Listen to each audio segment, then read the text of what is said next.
The following announcement has been paid for by the New World Order.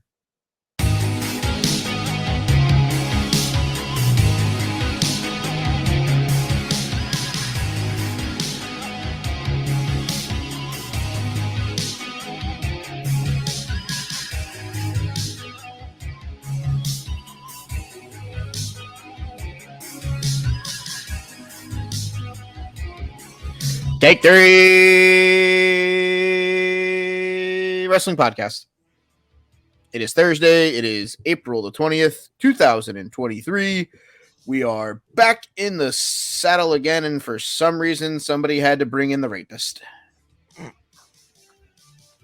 I don't get the rapist joke. It's because the van, the Kyle's van thing. Yeah, I guess. That's 100%. For the listeners, I don't. Dummy. For the listeners, my friend, they don't know. go to Buddy, the with go your to YouTube 37 channel. different podcast promotions at the end of the 7 shows that you've been on this season, literally, they know where to find you, rapist. I'm also joined by Fluffy Hall. Hey yo, You look fluffy today, Jim. are you hitting on me? That way. Got to be gay, Kane. Isn't that just fun to say? Not Skinny Hogan. The two guys here, the Fat Siders, t-shirt coming soon to tpublic.com. Oh, I like that. Fat Satters. Yeah, I got to work on that. Yeah, Fat Siders. But with so the- it is a thing. Okay. we're taking the McDonald's M, but we're gonna make it the 3 for take 3. Mhm. And it's gonna be the Fat Siders. It's gonna be me and Jim. Shirts coming soon. Check out our Twitter at take3 wrestling for the link whenever the shirts go up. Also, sidebar, it is April 20th. I finally scored March Wrestlers of the Month, and not because I finally got a list from Joe Lopez, but because I finally got sick and tired of waiting for a list from Joe Lopez. Joe. Oh no, I didn't get the list. I got sick and tired of waiting for the list. I'm sorry. So, congratulations to our wrestler of the month for the month of March, which was the House of Black. Oh. House of Black.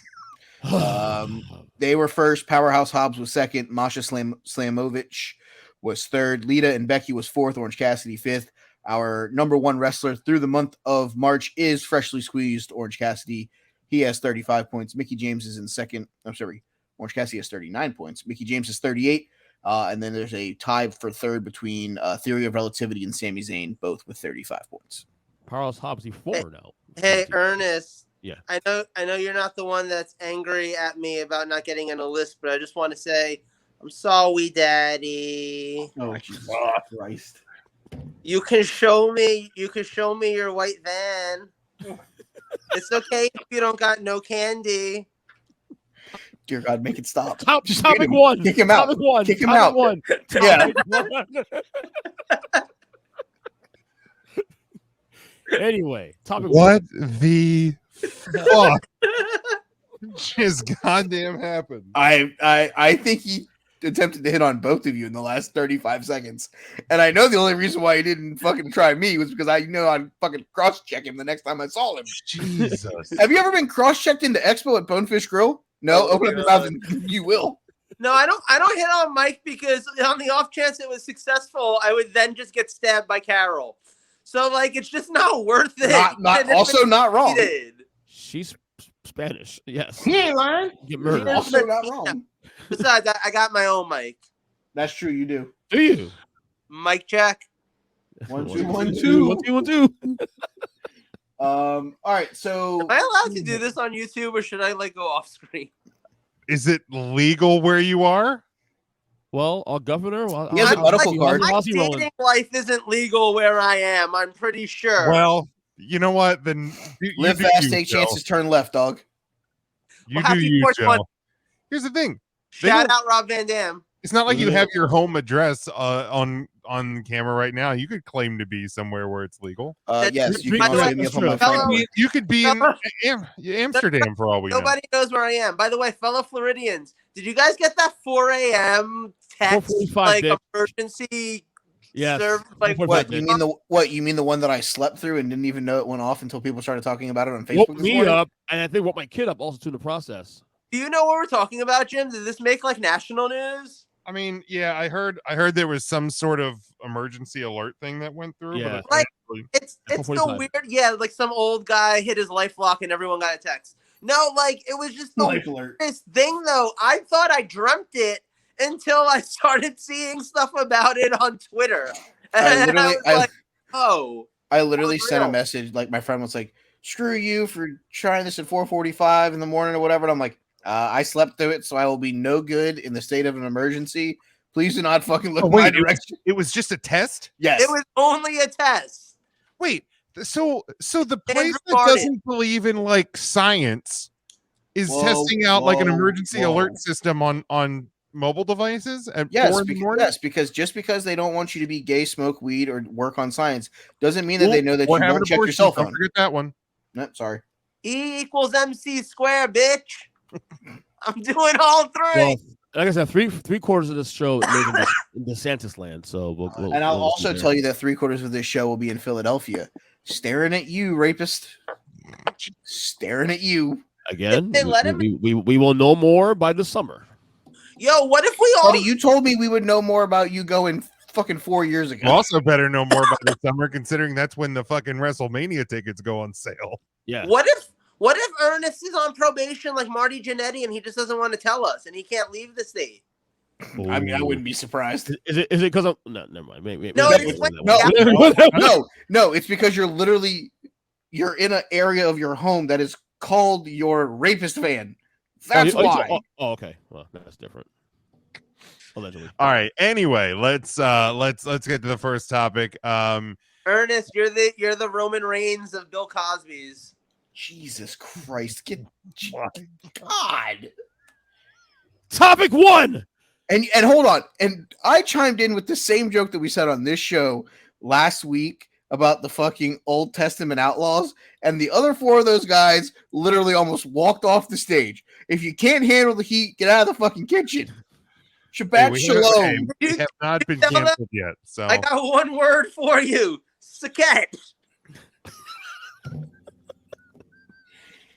okay. It's funny.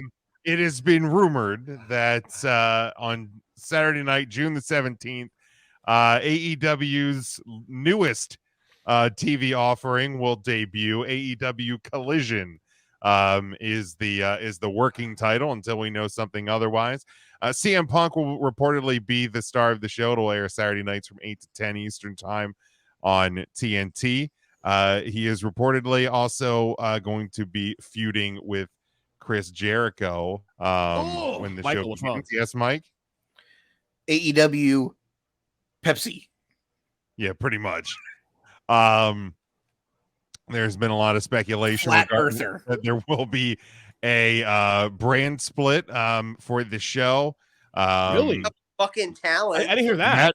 Matt Men's Andrew Zarian reports that AEW's TV network Warner Brothers Discovery has been told the former two-time AEW World Champion is on his way back, with Punk willing to work with the Elite. However, the Elite do not want to collaborate with Punk. The roster split will reportedly separate AEW into rosters of people willing to work with CM Punk and people not willing to work See, with CM Punk. hold on. See, this is the point that I tried to make when you guys were talking about it on 3CT, but I couldn't because I was typing and it wouldn't have made sense. This is the best reason Because for a Matt was roster. like, well, you only need 2 or 3 guys that are willing to work with him, but you need 20 or 30 guys that are willing to share a locker room with him. So what if So based off of the wording of that, like I could see where you would be like, okay, so that roster is going to be CM Punk, Chris Jericho, the Jericho Appreciation Society, QT Marshall, and fucking Dustin Rhodes by the end of it. if they split it so that half the roster is literally just WWE? Because they have enough former WWE talent to just run fucking like it's SmackDown versus Rampage. But here's the thing, Mike. It's also not like a super indie show where every single person in the locker room is in one room. So if there are people who don't necessarily want to be in a room with Punk, but like they're fine with being on the, like there are people who may not like Punk, but are not going to like go, no, I'm not going to be on Collision. Last I checked, though, CM Punk that's signing paychecks. Tony Khan. You can't tell me that Kenny Omega is shitting. That logic doesn't make any sense, Ernest. I mean, Why not? Like if Tony because Khan you has have 3 of the executive vice presidents that are fucking refusing to work with him. If the guys who are fucking in charge aren't willing to fucking do it, I don't give a shit if the Pope's signing my fucking. Well, my whole Paycheck. thing was talking to those guys also too. Tony Khan ultimately makes a decision there, not those 3 guys. Not necessarily. We've already proven that. If they're splitting the roster with people who are willing to work with Punk and people who aren't, then the inmates are running the asylum. And I'm not necessarily defending, I don't like CM Punk. I'm not defending CM Punk, come back. It is what it is. But if Tony Khan, look, I pay this guy, he's on my roster, and make it work. That's it. Bottom line. I sign paychecks. I mean, because here's the thing. Are there any, like, we've obviously, we're all adults. We have jobs. Like, at any job you've worked with, there are people that you do not like, that like you don't particularly want to be in a room with.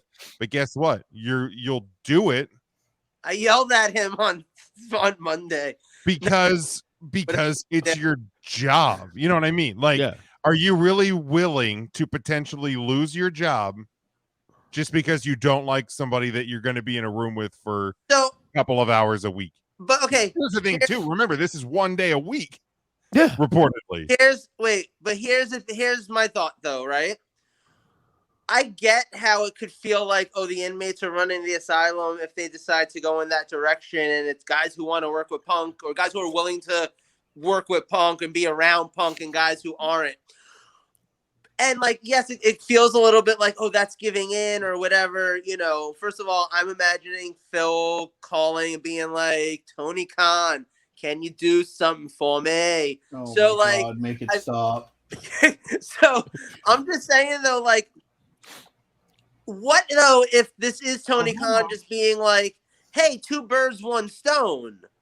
Like, right. I've got another 2-hour TV show that the network is either asking me for or telling me that I can have, and why would I say no to that? And I need to differentiate all these different shows somehow. Like, if the answer to making this 3rd show mean something compared to Dynamite is a soft split, like it's not even necessarily a roster split like Raw and SmackDown have, but it's a soft like, hey, so that on Wednesday nights, you're going to see Kenny Omega, and then on Saturday nights, you get to see Adam Cole or Chris Jericho. Like, that's not the worst thing. In fact, no. Here's finally the reason why you have 150 people on your roster. Because now all of a sudden, you're going to actually be able to use at least like 60 of them, where right now I think you're using maybe, 30? You might actually have a reason for 60 of them to be working at a given time and actually have like people on TV on a weekly basis. True. Yeah, and I mean, but do we give a fuck about 31 through 60? It depends on the guy, for me at least. Because there's definitely some guys that are not on TV every week right now that if they were, I would be watching. Like, make us care. Make us care. I'm not gonna say I'd be watching. Like, that's a stretch, but like I would. Please don't lie. Please, I mean, I don't think there's anyone on their roster right now that's like, oh my God, I need to watch this show. It might be, oh my God, I need to watch this clip on fucking Twitter. Right. But that's still a thing, though. Like, that's the point we're going to get to in a second. But if people have more TV time, they're having more opportunities to have clips on Twitter. Like, it still ultimately is a good thing for them. I mean, I can almost guarantee I'm going to watch the first episode of this. Yeah. Same as I did with Rampage. Same as I did with Dynamite. Like, same as I did when NXT changed to the bioluminescent brand, and same when it changed. No, you had it right, bland. Yeah. You were right the first time. And then changed back to whatever the hell it is now. Like a change, something new, like it will get me to tune in. And here's the thing too, is a point that I made when we talked about this on 3CT is, well, yes, there is a reported clear line in kind of a line in the sand with some people in AEW as it pertains to CM Punk. There's obviously people in AEW, and we're going to talk about them later on in the show with FTR that are on CM Punk's side. So it's not. I don't think it's a situation. And again, these are all reports too. Like we don't know if that's exactly how the roster split is being determined, or if it's just a small number of people that like, oh, you don't want to work with Punk, fine, you'll stay on the Wednesday night show. Oh, you are you're hashtag Team Punk, then you'll go to Saturday. But hashtag Team Punk, hashtag Team Go Fuck Yourself, Phil. Doesn't matter. You can be on the Saturday show, you can be on the Wednesday show, you can be on the Friday show, you can be on Dark Elevation Dark. I don't care. But fucking you have 4 pay-per-views a year, you're gonna fucking share the same locker room with him then? What the fuck is the difference? I mean, but okay, so sharing the locker room and sharing the backstage are very different things, because when you're in arenas, you can very easily keep people separated if they don't want to be around each other. Correct. Which you could do on Saturday night. You can do it on Wednesday night. You can do it on Friday night. You can do it on any night of the week if you want to separate them. Right. But I think having a brand split in AEW is actually great, because are we just going to, like, if we're just adding CM Punk, then we're just going to have 3 of the same show every week. I mean, we've had 2 of the same shows for the last year and a half. So yeah. I'm truly not surprised. I wouldn't be surprised by that, but that's me. Because here's my thing. If you want to split them, do a roster split and then bring Phil back as a surprise. Don't let information leak out that it's, this roster is going to be the brand that doesn't want to work with Phil, and this brand's going to be the one that does want to work with Phil, because now we're making AEW pretty much Phil Elite Wrestling. We might as well just name the fucking company PEW, because it's going to be whoever wants to work with Phil and who doesn't want to work with Phil. I mean, you're going to share a locker room, you're going to share a backstage area with the guys that you despise in some way, shape, or form, or somebody's not going to be on pay-per-views. So let me ask you this. Go ahead, Joe. Go ahead. Go first. So first, I just want to say, I think what Mike is hitting on right now is very true. And I think it also, there's going to be stuff when we're talking about the Twitter stuff where that's exactly what we're talking about, because that's half the problem. And like, I think we're going to hit that. So I just want to focus a little bit on Jim's actual question, since I was reading the scroll. The whole is there too much wrestling with this new show being added? Is it too much? And I was thinking about this when you said this was your topic. I was thinking about it the other day, like what I would answer. And my answer, I actually think we've sort of discussed this on the show before, but not with you, Jim. So that's why I was like, oh, cool, let's do it again. My feeling hasn't changed, though, from when we last discussed it, or when, like, the feeling I've had about this topic in general. And that's, no, I don't think that there's really such a thing as too much wrestling, just like there's not such thing as too much baseball, too much basketball, too much football. There's not too much.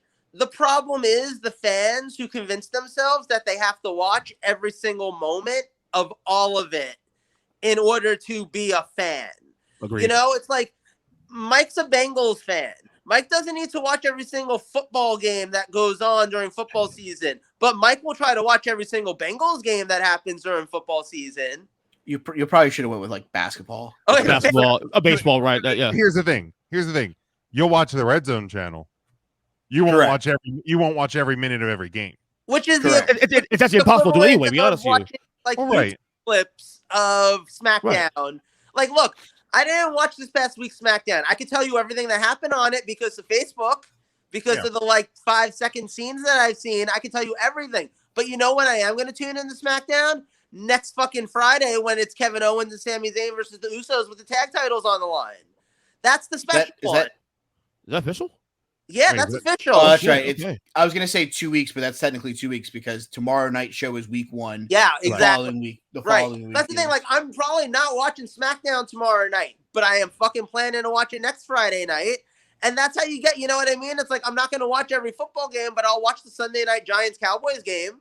Like, it's the main event. Like, that's how you get people.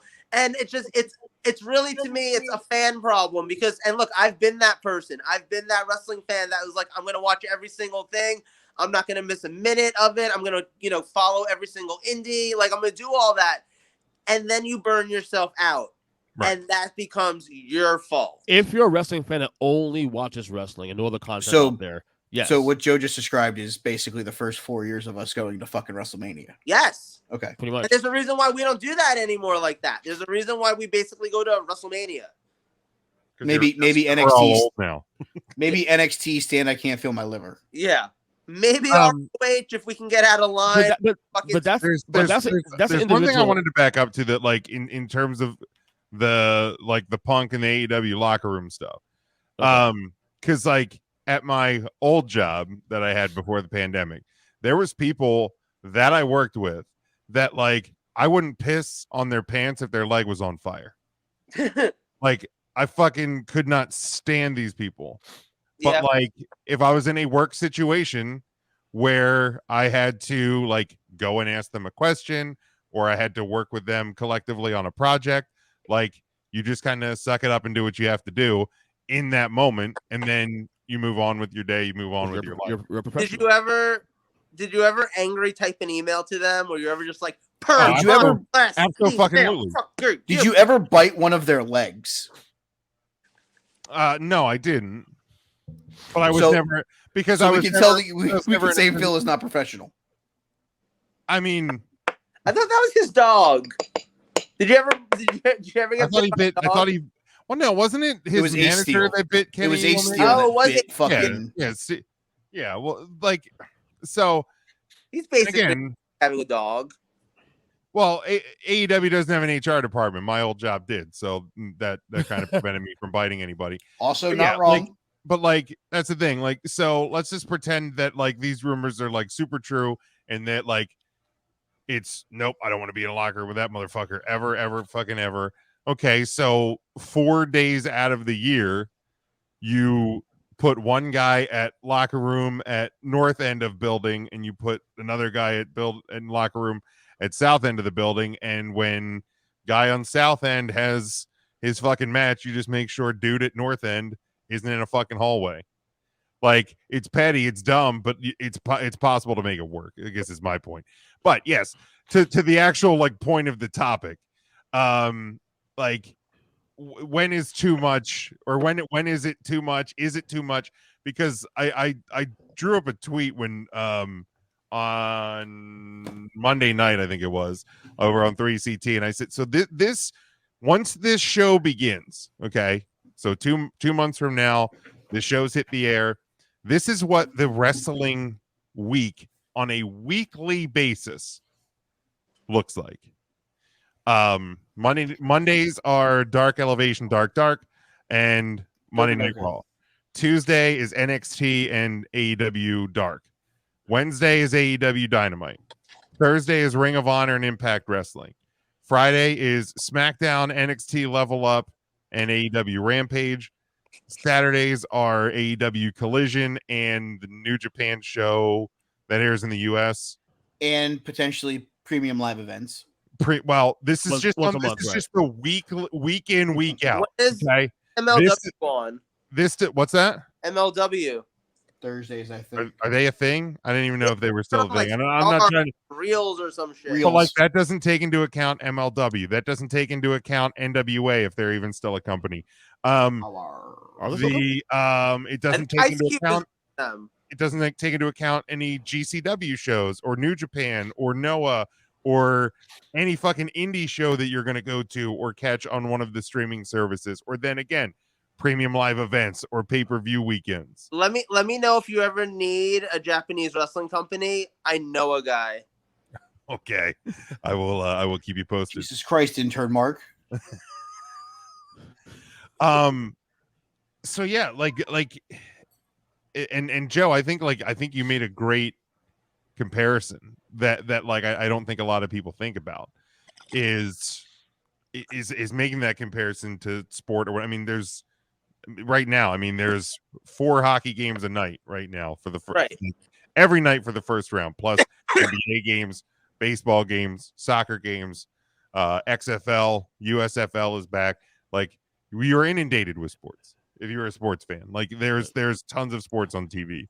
Like honestly, and you can compare it to other forms of entertainment also. Like you could love reading books, but if you're like, I'm gonna read every single book that gets published this year, no, you're fucking not. Like there's literally my wife would challenge that, but right, like there's literally hundreds of thousands of books that come out every year. Or like, look, I'm a movie person. I used to go before the pandemic when I lived in New York City. I used to go to the movies over 100 times a year, like in theaters to see original movies, like new releases. One year I said to myself, I'm going to try to go see every single movie that gets released. I made it to the first week of February because fucking like 8 movies a week, if you're counting all the like small independent movies and stuff, which I had access to in New York City, come out. It was impossible unless I planned on living at the movie theater. So like, even as someone who's a diehard movie fan, it's like, I get to the movies once a week, and that's actually pretty fucking good. That's a lot better than most other people. So again, like it's that same thing. It's like you have to be realistic with the amount of the content that you're enjoying that you can actually intake, unless you're going to make it your whole life.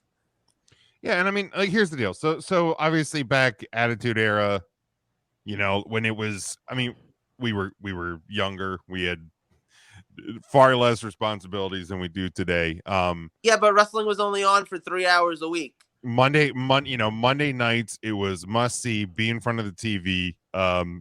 Thursday nights for SmackDown or Thunder or whatever. Also, so you had like this 3 or 5 hour window a week where it felt like must see, and it really seemed like must see. And like we've just kind of we've grown up now having wrestling on our TV like almost all the time. And as everything has expanded over the last couple of years, like, yeah, you can weigh yourself down and get overwhelmed by this. Do I have to watch everything, or like what is like must see to me? Is it like Raw and Dynamite? Is it Dynamite and SmackDown? Is it just AEW? Like you start to weigh those things in your head. But again, the bottom line is, I'm almost 38 years old, man. Like, right. I will get wrestling when I want to get wrestling. Like I will watch all the premium live events because I have Peacock for free. We usually get together for all the AEW shows, the pay-per-views. Besides that, like there's nothing that I'm always going to guarantee to watch. So I'm the perfect case study for this, for example, because remember the 17-year break I took. So when I came out of watching wrestling, 17-year break, why didn't you ever talk about it? Shut up. So when I stopped watching at the time, and this is after WCW went out of business, obviously, but bought up by Vince. So you literally just had, your Raw on Monday and then SmackDown, and that was it. So that was literally 4 hours at most a week of wrestling. Coming back in 2019 to watching the regular product, and knowing that AEW was on the way, and having to adjust to that, I felt like I had to watch all the wrestling every single show. And it's only until the last year and a half I started realizing I don't have to watch every single show. With social media, especially too, as Joe said, YouTube does a good job with that. WWE is the best with that stuff. They make sure that you're locked in somewhere. If you didn't watch the show, you'll see the clips on YouTube, on Facebook, whatever it may be. So too much wrestling. The question, that's an individual thing. Like if you're someone that watches AEW only, this is good for you. This fills your palate. Oh, it's not. Well, if you're an AEW fan only, it's not. Why isn't it though? Because if you're sitting through a 2-hour episode of Dark Elevation Dark, you're sitting through a 2-hour episode of Dark, you're sitting through fucking 2 hours of Rampage, 2 hours of fucking Collision, and an hour of fucking whatever, you're sitting through 2, 4, 5, 7 hours of wrestling a week when you were used to 3. You're going to burn out faster if you're an AEW mark, because I need to watch every fucking show. But I'll tell you this. But there are fans that exist. I'll say this. I would say take Dark and Elevation out of the pic. This week's Dark, 100,000 views. This week's Elevation, 100,000 views. That's still 100,000 people who are watching basically every moment of AEW. Like that's a lot. I can't do it. You can't. 100,000 views. They had 745,000 watch fucking Dynamite on Wednesday. But here's what I'm getting at is even if it's that 100,000 people, if half of them burn themselves out, you go from 745 on a Wednesday to 690. Because they burned themselves out by watching dark elevation dark because El Hijo del Vikingo is going to fucking flip through a table and Commander's going to do his little springy thing on the ropes in a 3-minute squash match. At the end of the day, it's too much. Mike, are you saying, though, that those kind of fans... Hold on. We need to stop talking over each other because let people make their points. Okay. All right. So I raise your hand if you most recently had sex. Okay. So I get to go. So I'm going to just say it was right before the show started. But whatever. It was right before the show started. He literally called me and was like, hey, I forgot to drop the kids off at the pool. Make it so Jesus. To me, the argument you're making is completely valid, but it's also the argument for why doing like a soft roster split is a great idea, because at least then you are seeing different people and different matches and different things every show. You're not just seeing, fucking Will Hobbs 5 times a week. We hope. Well, that's what I'm saying. If they do a roster split, we're going based off the reports. Right. Go ahead, Mike. Make a point. Finish your point. I mean, my point is we're hoping that it ends up this way. If it doesn't, and it's another 2 hours of watching the Blackpool Combat Club and fucking Jon Moxley bleed for the 709 millionth time in an AEW fucking ring. Oh, look. Yeah, fit on that. Yeah, and that's the concern. Yeah. Because now you're saturating an even more saturated market with more of it. Like, I get it. Yeah. There are AEW fans, there are WWE fans, there are fans of both. Most of us in this ballpark at least know what's going on in AEW. You may not watch the show every week, but you know what the feuds are, you know what's coming up, you know what the fucking next step is. There are AEW lifers that Tony Khan can do no wrong, even though he's booking his world title to be basically the IWGP Heavyweight Championship and having 9-year reigns with everybody. But I digress.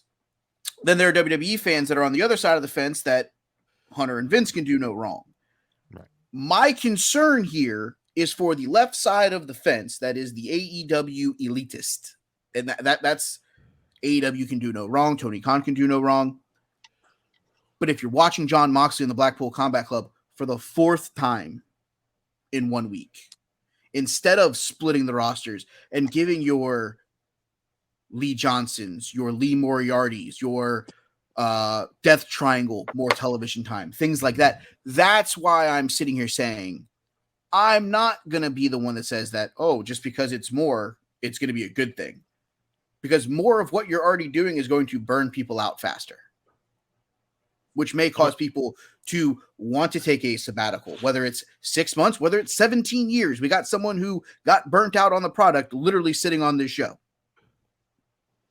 Yeah, it's one of those things where if we split the rosters and you come out on this day and be like, effective this day, these guys are going to be exclusive to Saturday nights, and you tell me that roster's Phil, FTR, Cole, Kyle O'Reilly, you list off people that I don't get to see all the fucking time on Wednesday night, because at the end of the day, it's the Blackpool Combat Club versus the Elite on fucking Wednesday nights. That's every fucking segment.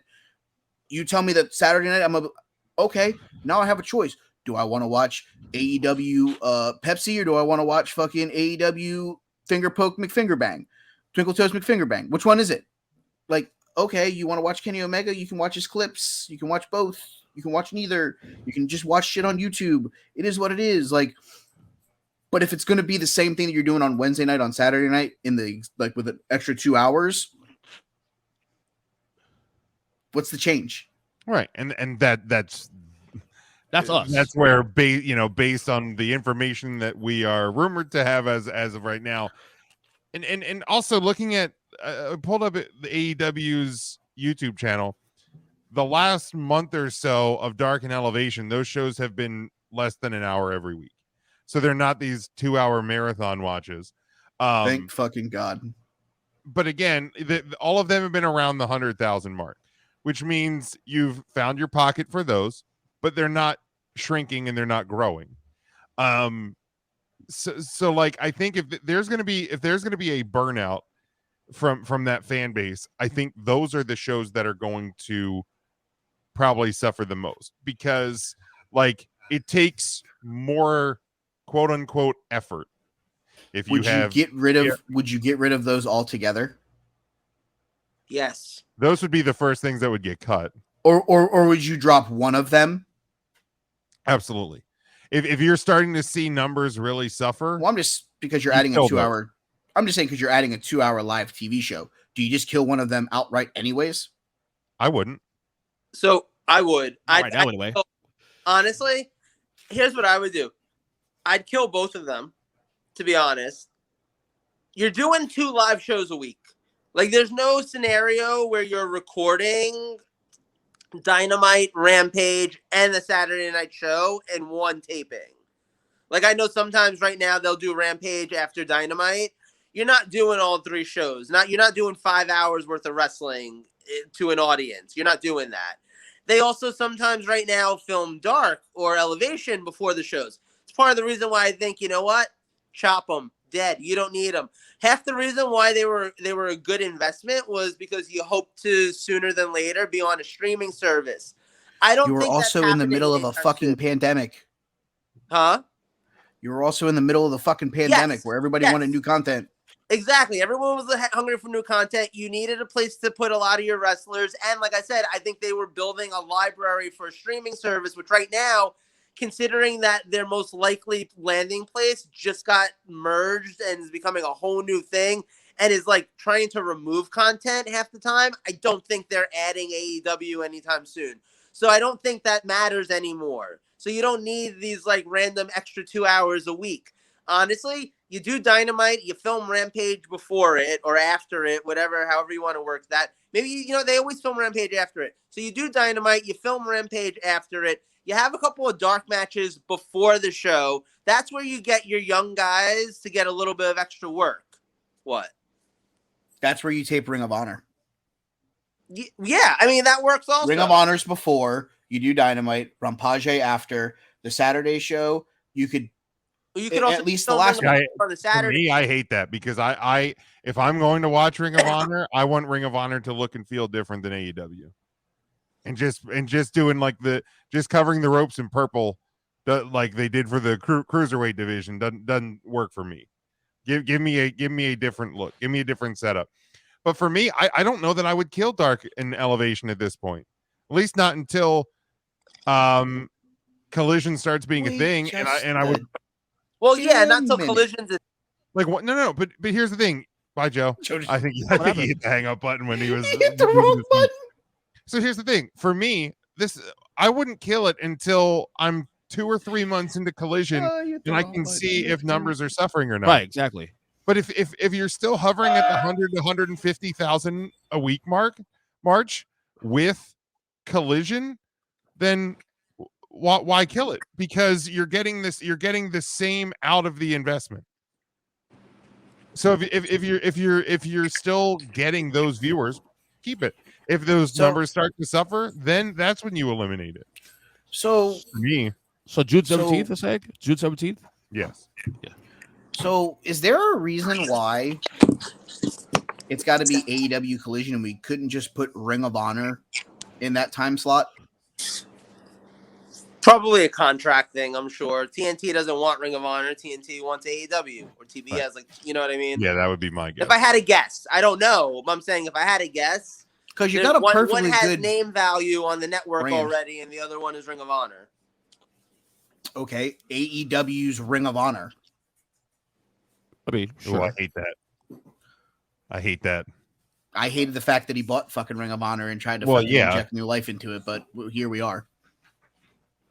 But yeah, because it's never going to feel different than AEW when the guy who's running AEW can only film Ring of Honor content at Universal and do multiple weeks in advance, like he did the one that I went to, or before the shows, because how can you get your production crew and all this other stuff around and moving guys around and shit like that, and then get them to whatever show they need to get to the following week? Right. That's where I'm saying, geez, what the fuck just happened? Was it just I don't know. Joe ended up on the other side of me somehow. He left and came back, and it was so weird. We did the Tootsie slide. Yeah, I'm just personally, Ernest, they it's a Drake song. Stop it. Right. If they literally split the roster and they do whatever, I'm okay with it. But where does that leave the champions? Are the champions going to be appearing on both shows? Are they going to be like Good question. That's a good question.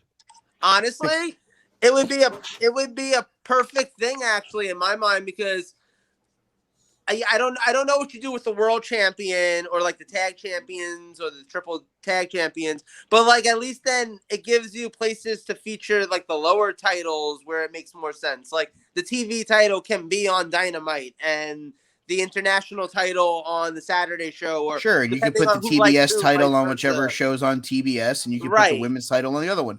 Sure, right. I'm not opposed to that. I'm talking about, do I need another 30-minute MJF promo on a Saturday night that I saw a similar promo to on Wednesday night?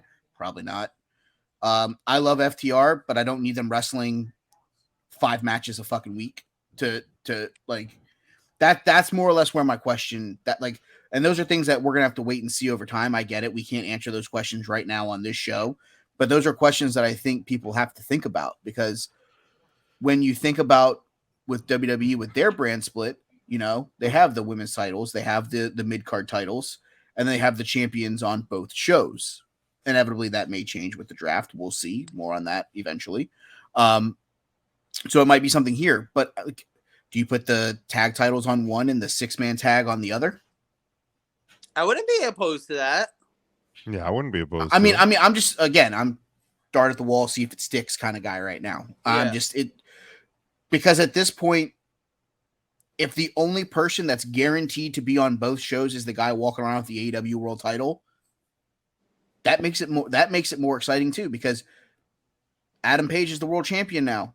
He could have a match on Wednesday against Kenny Omega, and then on Saturday he could face Phil. I like it. Those are questions that inevitably we'll find the answer to. I'm hypothetically asking you guys, put yourself in Tony Khan's position. You got 7,337 champions. You get Jim? You got that line in there? I feel like Tony. All right, cool. Just making sure you got that line deep, dude. You I mean, deep. I would have titles. I would have titles on both shows. I don't know about a world title. I don't know if you do the world title. I think you do. I think the world title you can do on both shows. The women's world title you can do on both shows, and you can have the tag title on both shows. Because here's the thing too, I also don't like, even if you have the tag titles being able to be on all of their shows, you're not going to get, you have a deep enough roster that you're not going to get FTR wrestling on Wednesday night, Friday night, and Saturday night. Like it's just not going to happen. Like, because Tony Khan also can't help himself, where he's going to bring in Action Andretti, or he's going to bring in this dude from the Andrade to do a spot. Sorry, Action Andrade. Like, you know what I mean? You're going to have these different spots. You're going to have guys that get a shot. You're going to have, you know, a squash match with insert local indie here on the shows. So I think getting a Joe, what the fuck are you doing? I'm not doing it. Jesus Christ. No, you know what? I'm leaving him in the corner. Okay, I'm leaving him in that corner, because when he pops out and he pops back in, that's just where he's going to be, and that sounded really dirty. But I just think that you have the roster split. You do, you know, you have the Saturday night brand, you have the Wednesday and Friday night brand, and yes. Somebody have a question? Yeah, I do. Yes, the floor is mine. So who gets Rampage in this divorce?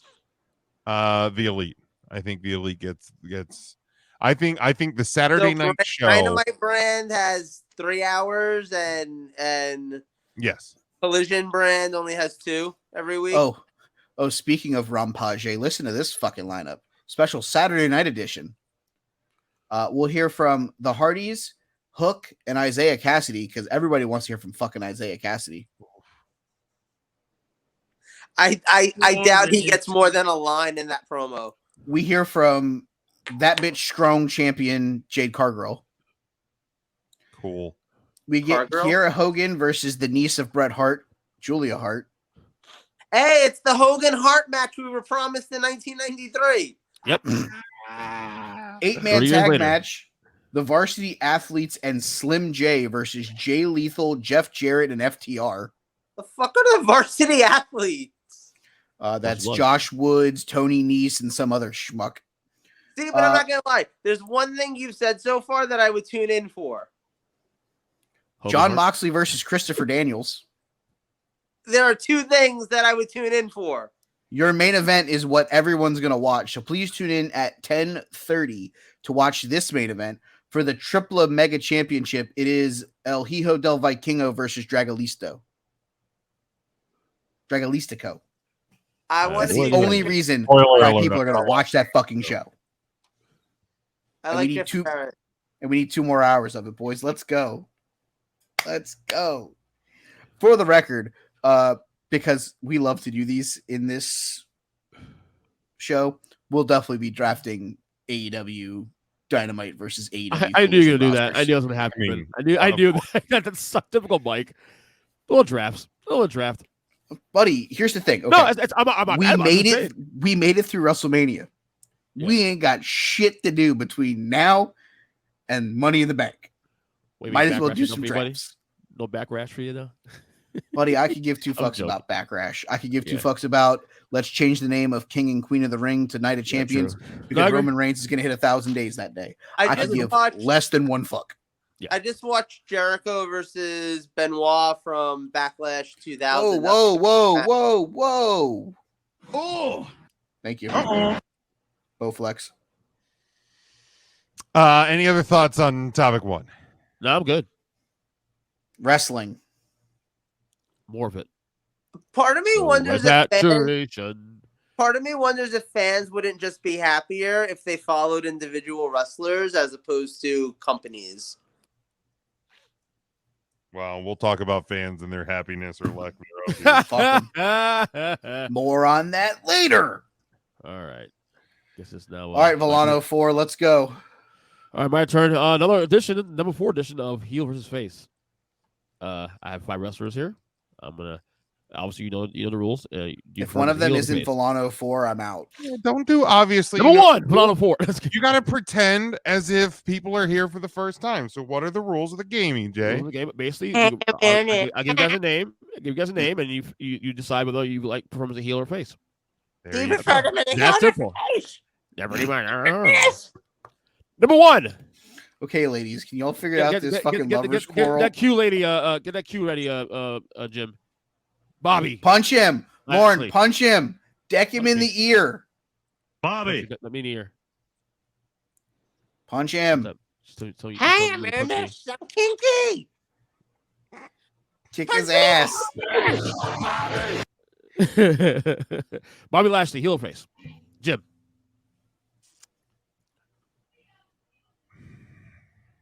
Heel. Most specifically, like pandemic and beyond, heel Bobby Lashley. Because otherwise, I couldn't have given a shit about Bobby Lashley. This is true. Heel Bobby Lashley. Heel Bobby Lashley when he had Leo Rush as like his hype man was fucking awesome. To be perfectly honest, Was this pre 2019? I think it was like right before the pandemic. It was. Yeah, I there were think it was still right crowds before for the that. pandemic. And then Leo Rush retired 7 times. Yes. Jesus. Terry Funk retirement tour, baby. So you said heel also, Joe, right? Yes. Okay, Mike. When did Bobby Lashley ever have a good face run?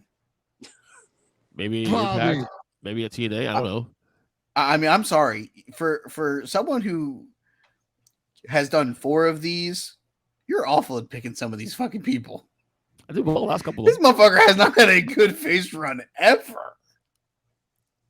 I'm with you. I'm heel I mean, also. he was kind of a face here with the U.S. title, which was not a bad run, I didn't say that he didn't have any face runs. but it So is none of them were clearly heel. Good. No, I'm with you. I'm heel also too. Bobby. All right, next one here. Wait, you know he had a very long face run at the beginning of his career. Like, remember when he was TNA, right? champion and shit? It wasn't good. Was it TNA? No, it was in. I just said SmackDown. EW champion. Oh, I didn't hear that Yes. part. Sorry. Yes, trust me. That upcoming title run was why we stopped recording from Adam Lee to Zombie at WWE ECW Watch Along podcast. Yeah, what's going on with that? Or it was just because that show was god fucking awful. I'm not. We're not done yet. It's been about fucking a month. We might be done. No, we'll get back into it. Sure. Whatever you say. Wait, we get first. Do we get Wrestler of the Month list from Joe first, or do we get another podcast? No, under whatever it is. I'm taking the under. All right, next one here. The defending World Women's Champion Bianca Belair, heel or face. Mike, you go first. Neither. Fucking neither. What is your fucking beef with Bianca? She is the John Cena of the fucking women's division. Hey, could we shove this fucking orange down your throat any fucking more? Literally, I'm fucking over it. She's been the champion for 9,000 days, it feels like. And when she wasn't the champion, she was involved in trying to get the fucking title back. I'm good. I'm over the EST, the PhD of the onomatopoeia. Like, I'm good. Like, let her go be a heel, because her NXT shit when she was a heel was better than this. I'm just gonna flip my hair around and I'm gonna do my dance. So the answer's heel. Correct. Yeah. Well, yeah, you hit the nail. You hit the nail on the head. The problem is her as a good guy. Her character is I bounce around, I whip my hair. I'm Bianca Belair. Like, that's it. Like, that's her character. And it doesn't fucking work. At least as a bad guy, she's like, I whip my hair because I'm the best. And I hit you with it. Girl. Like, at least, like then it makes sense. And then I use my hair as a weapon. Right. Like, what good person does that? So the answer's heel. Yes. Okay. The answer's heel. Period. Definitely heel. Next. I don't mind a big face, but it's getting a little stale now. Yeah, it was. It's getting stale. It's been stale for fucking 6 months. It was fine 7, 8, 9 months ago. But yeah, it's so stale you can make croutons out of it. No, it's definitely heel. The little I saw NXT, which was a heel, it was fantastic. Definitely a heel. All right, next one here. My crouton run. This is a good one here. The Miz. Heel. The answer's heel. What? There are some who there's some people who actually like babyface. I don't know why. Miz is great. No. The Miz is great at everything he does. Yes. Including his hot ass wife. People like the Miz because he's a bad guy. But the answer is nobody's ever liked good guy Miz. Have you ever actually seen one of his face runs? They're god awful. EJ, I want you to write this down. I came back in 2019 to face Miz run. Yeah, and he was great at it. He was good, but I didn't enjoy it. EJ, I want you to write something down in your notebook. If you make it to WrestleMania next year, I want you to ask every single person at Lincoln Financial Field that you come in contact with, and you ask them this question. I guarantee you, like 99% of them will say heel Miz is better. I want you to ask every wrestling fan that you see at Lincoln Financial Field next year. It's heel. Definitely. It's definitely heel. Without question. We already know Mike's answer. So should we skip it? Skip Mike. Yes, I'm sorry. Like, I answered for the group. I'm not even letting anybody else answer. The answer is heel. I swear. Can I make a prediction? Go ahead. Ernest's next one is going to be Ronda Rousey. Oh, damn. Hold on, he's literally trying to get me to quit this show tonight. He's literally trying. I swear these next two are good. You said that about The Miz, by the way. No, I swear. God, you're terrible at this game. Demolition. You created it. Demolition, heel or face? Is Demolition ever a face? Yes. Around WrestleMania 5, after Mr. Fuji turned on them to join the whole year from late '88 through 1990. Yeah, they were a face. They were. The majority of the title run was a face run. Yeah, no, I got to give him this one. Like, it's no stupid question. They're better heels, right, but like they were faces. I don't know, once. dude. They were pretty good at face too, though. No, they're great heels, especially once you wanted fresh, because then you could do the fucking shit like you pulled at SummerSlam '90. Because somehow the referee didn't figure out that Axe's face paint was different than Right. Crush's. Also, that one Crush guy has was long hair, 70 another inches doesn't. taller than Right. Axe was. So fucking stupid. I watched it today. I was like, what the fuck? But different. It's heel. Well, back in the day, in order to become a referee, part of the interview process, they'd be like, how many fingers am I holding up? And the referee would have to be like, banana. And then you'd get the job. Well, that's true. 3. I would still go heel, but this is a lot closer than people give credit for it. Like I said, the majority of the title run was a face run. Fuck it. I'm going face. Let's all cheer for the fucking BDSM daddies. So you want me to root for Wish.com Legion of Doom? Yeah. No, but they were like gay Legion of Doom. Like those were some fucking dungeon. So you want me to root for 5 Gay Flag Wish.com Legion of Doom? Bud Light Wish.com Legion of Doom. Jim, Survivor Series Bud 1989. They teamed with the biggest babyface in the company on Survivor Series with Hogan, the Hulkamaniacs. It was them, Jake Snake, and Hogan. Doesn't mean that it was good. We understand that they had a fucking face run.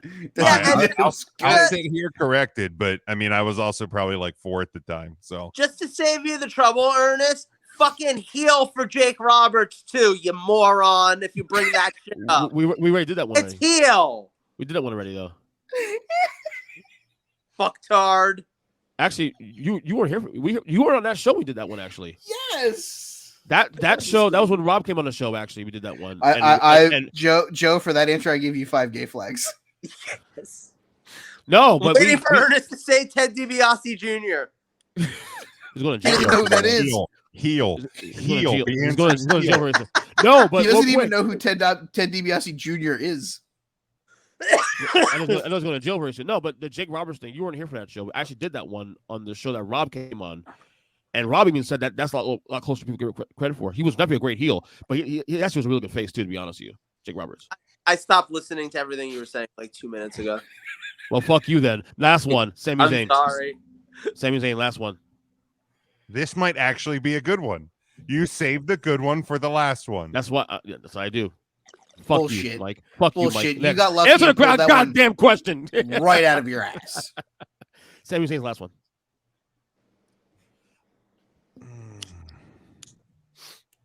Are we talking just Sami Zayn? Or are we talking about previous work? He doesn't know who El Generico is. I'm only learning about El Generico recently. Because I would tell you that it's a man that runs an orphanage in Tijuana, Canada. But with that being said,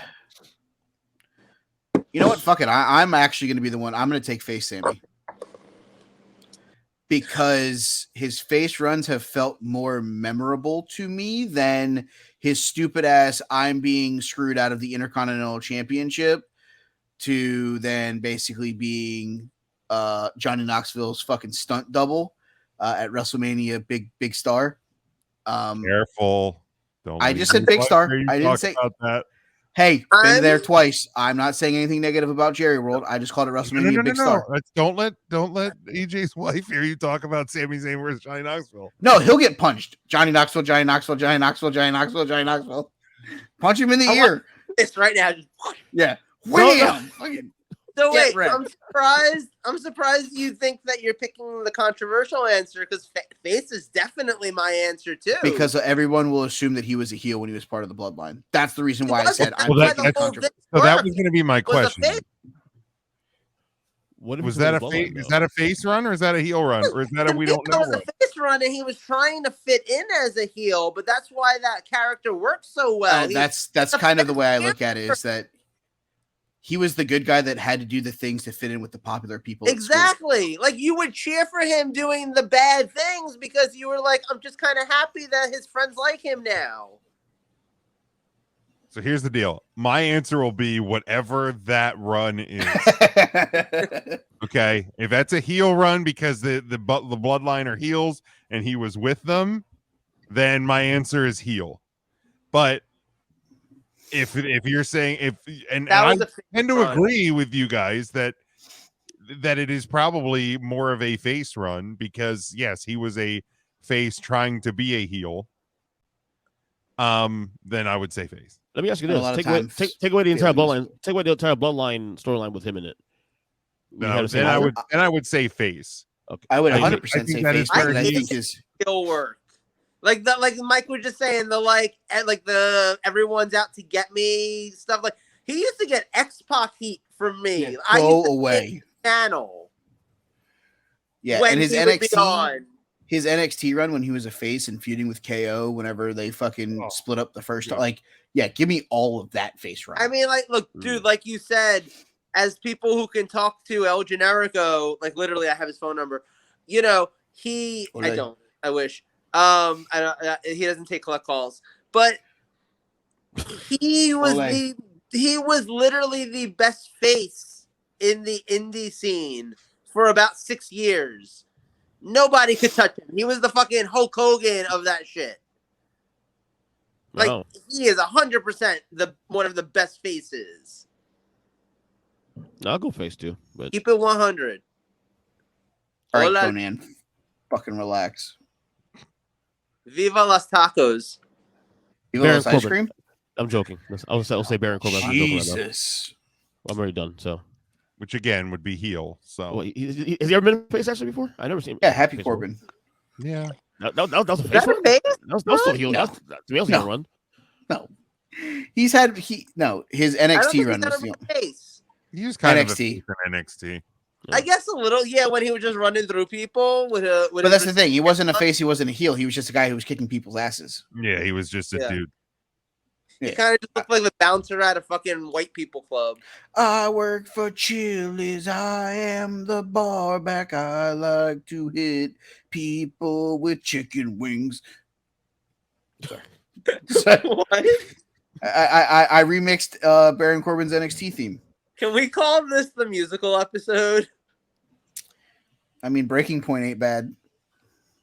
No, like whose idea was that? What? Breaking Point. I saw the title. That's what it says up top, and Jim's probably created it. All right, so my topic, Joe's topic this week, we did a joint topic based off of the things that have occurred on a fellow wrestling podcast, FTR with Dax Harwood on the Hey It's Conrad Pod Network conglomerate. Dax announced earlier this week that the podcast is over. Multiple reasons why, one of them being the hate and the negativity that he sees on Twitter. And I might be a little toxic with the next statement that I make here, and that's part of this here, and I'll be the first one to admit it. He has a hell of a lot more restraint than I do. Because if anybody ever called my 8-year-old daughter a whore on Twitter, I'd find out where they were and I'd beat their fucking brains in. Let's just be real here.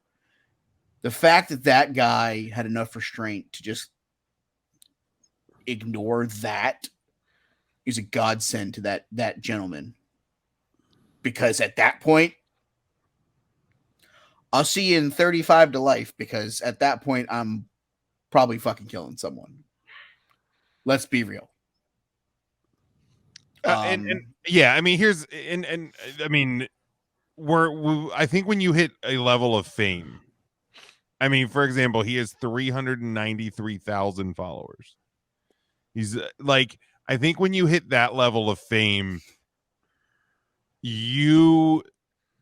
the four of us are more likely to see and react to certain tweets that are tweeted at people than they are. Because a lot of times people at that level are getting so many tweets at them that they're probably barely reading them. Like, unless they actually like carve out a part of their day where you'll see like Matt Cardona tweet, "Hey, in the airport, let's do a hashtag Ask Matt." And then, because he's not reading every tweet, he's pulling up the hashtag and then he's handpicking ones from there. So like, I mean, granted, I 100% agree with you that having the restraint, having seen that one, and not killing somebody. But like, we also have to remember, like, at a certain level of fame, you're not seeing everything. I'm sorry. Yes, Joe. There's one thing I keep going back to in my mind, though, when it comes to this, and this is the culture's changed a lot in the last 20 years. And so has access to wrestlers, so has interaction with fans. Like, a lot has changed. But I keep thinking about how a fan tweets at Dax Hartwood, "Your 8-year-old daughter's a whore," and he decides to quit his podcast. In 1998, if Bully Ray was in a ring in South Philadelphia and a fan in the first row yelled at him, "Your 8-year-old daughter's a whore," he considered it a successful fucking night. But maybe it's because that's at the show and this is in Twitter where you're not interacting with a character, you're interacting with a real person. Like, it has, to me, it's almost like Twitter's given us too much access. And now, granted, the wrestlers are also choosing to give that access, because you could also choose to not have a Twitter. You could choose to, like, only use your Twitter for promotional photos, or like, hey, like, literally, like, keep it really, really, like, I'm not going to pay any attention to it. Just pay someone to do it for you, that kind of thing. There's, like, I feel like the wrestlers can control that, which I guess is what Dax is doing in this situation, because he's like, hey, look, my podcast was supposed to be a positive thing, and now it's gotten me to a place where I feel really negative, so I'm not going to do this anymore. Like, that's him controlling it in a sense, but it's just an interesting thing how much more access we have now. Yeah, I mean, like, case in point, Bryan Danielson's last actual tweet was on January 7th. Like, I imagine that's a dude that, like, just hardly ever even opens the shit. Like, there, and like, I think was it Moxley that said, like, he only had a Twitter when he worked for WWE because they made him have one. Like, he never tweeted. Right. He had it because they made him have it. What I'll say in this, and the question is the toxicity worth it with the internet wrestling community? The way I look at it, especially from, and I'm just going to use Dax as the example because this is what's brought us to this point. The people of the world that are giving him shit because he's friends with CM Punk, the people that are giving his tag team partner shit because of a comment that he made, like, you guys are part of the problem. Yeah. Let's peel this onion back a little bit here. Social media is 100% the driving force of what caused Hana Kinemura to kill herself. At the end of the fucking day, Dax Harwood on the show prior to the announcement talked about a time where he sat there and stared and tried to tell himself that this world would be better off without him. Because of things that he reads on the fucking internet. Because people sit behind their keyboard and think they're entitled to a goddamn opinion. I don't know Dax Harwood. I don't know Cash Wheeler. I don't know Phil from Chicago. I don't fucking know any of them on a personal level. But if there's a guy in the world right now that I want to buy a fucking drink for, it's goddamn Dax Harwood. You want to know why? Because he sits here, talks about the fucking struggles that he's had. He's talked about the fucking things that he's had to beat to get to where he is. And that's a guy that if you can take one small ounce of positivity from something he said and the anxiety and the shit that he's gone through, if you can take one small little itty bitty piece of that and it can motivate you to not give up on your fight, then it's successful. And the fact that he has to quit doing it because people want to sit behind a keyboard and type, I can't believe that you're friends with fucking Phil because he's not a goddamn fucking Kenny Omega or fucking the Young Bucks. He can be friends with other people. Can I ask something? And you guys might know this, you might not, but you guys are more Twitter active than I am. As you both know, I literally the only thing I use my Twitter for is my porn persona, Alonzo Diaz. That's it. Like, and I only have it because, like John Moxley, it was in my contract when I signed up with the with the entertainment studio. It was like you must self promote in some capacity. So I have that account. I have like 800 something followers, which feels really crazy. You have more than I do. No. So so I don't know a lot about Twitter outside of that version of Twitter. Like, I see obviously when some tweets go viral and you guys send stuff, but in other sports, I don't know about in entertainment, I don't know about movie stars, but in like sports, like I don't even know if you call them fans. Do people do this to the players? Like, name a baseball player, Aaron Judge. Does Aaron Judge get tweets at him that say your mother should die? Yes. I'm sure he does. Yeah. Absolutely. So I mean, this is just people stuck in general kind of thing. We'll use an example that actually happened tonight. Sure. Okay, we'll use an example. Please. Nick Claxton gets ejected for taunting Joel Embiid with them being up by 7 or 8 points. 7 minutes left in the game. They find a way to lose that game. I guarantee you there's some moron that left Barclays Center that found Nick Claxton's social media accounts and said, I hope you get hit by a bus. I hope something happens to somebody in your family. Question. So at the end of the day, it happens on a fucking daily basis. There's always some scumbag, and that's what they are. And if you want to sit here and send your hate tweets to me, feel free. At They Call Me Burn. Don't fucking go to the show page. Come right to me. Let's go. Let's have the conversation. You're a scumbag. Because that person's got to go home to their family. Yeah. Because you can type something. You can include at Big Jim Sports on that if you're going to do it. I mean, let's do this. Because if you're going to sit behind a keyboard and you're just going to attack people because you feel entitled because of whatever fucking reason you think that you deserve to, it's the same thing. And you know what? So I'll let you go, and then I'll tell my story. Well, so here's my thing right now, because here's like we were asking, is the toxicity worth it? We've established the toxicity. We've definitely established the toxicity of IWC, of wrestling Twitter, Now we have to establish the worth it part, because there are positives. There are things that good can come out of it, which now, because the ultimate question here really is, do the good outweigh the bad to the point where it's worth having this thing that exists, or vice versa? Does the bad outweigh the good so much that it's like blow the whole thing up and like let's not have a wrestling Twitter community? I will say this, personal opinion.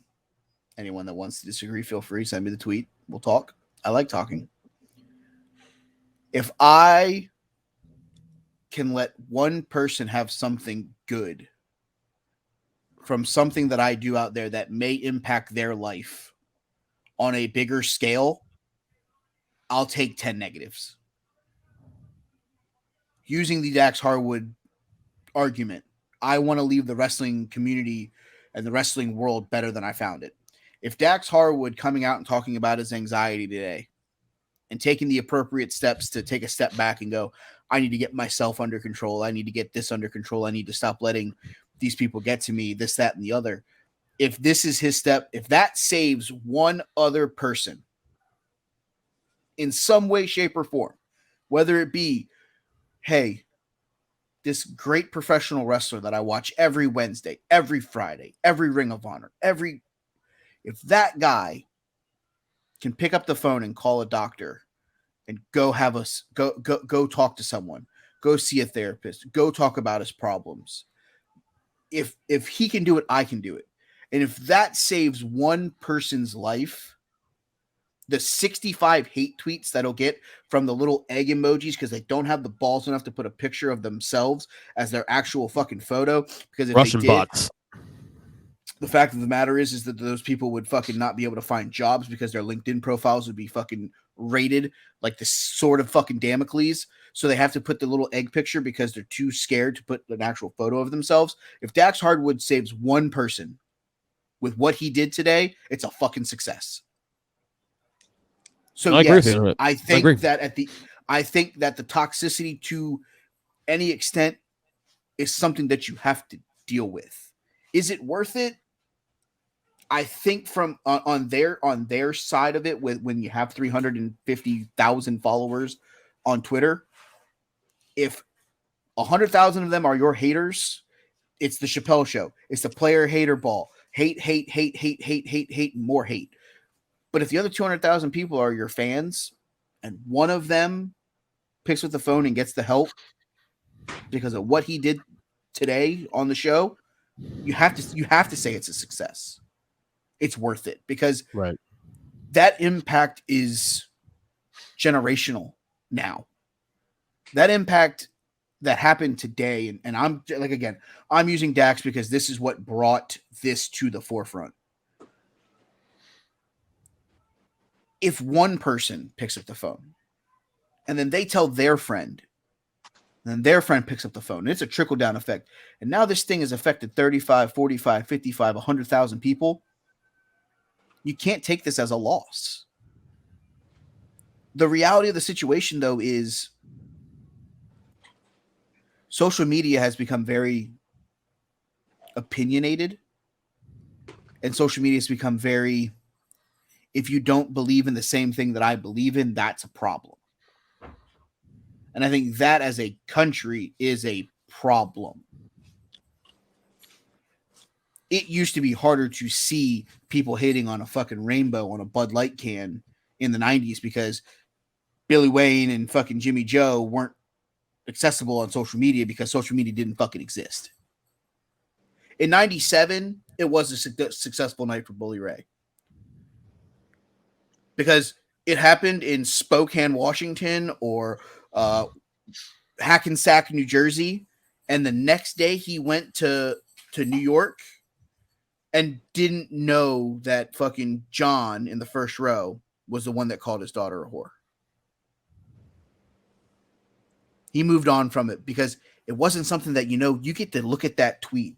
You know how many times that's probably been screenshotted to him by his friends, or that he still has the tweet saved in his phone somewhere, and he stares at that tweet and gets angrier and angrier and angrier. Because I know that's something that I've done in the past.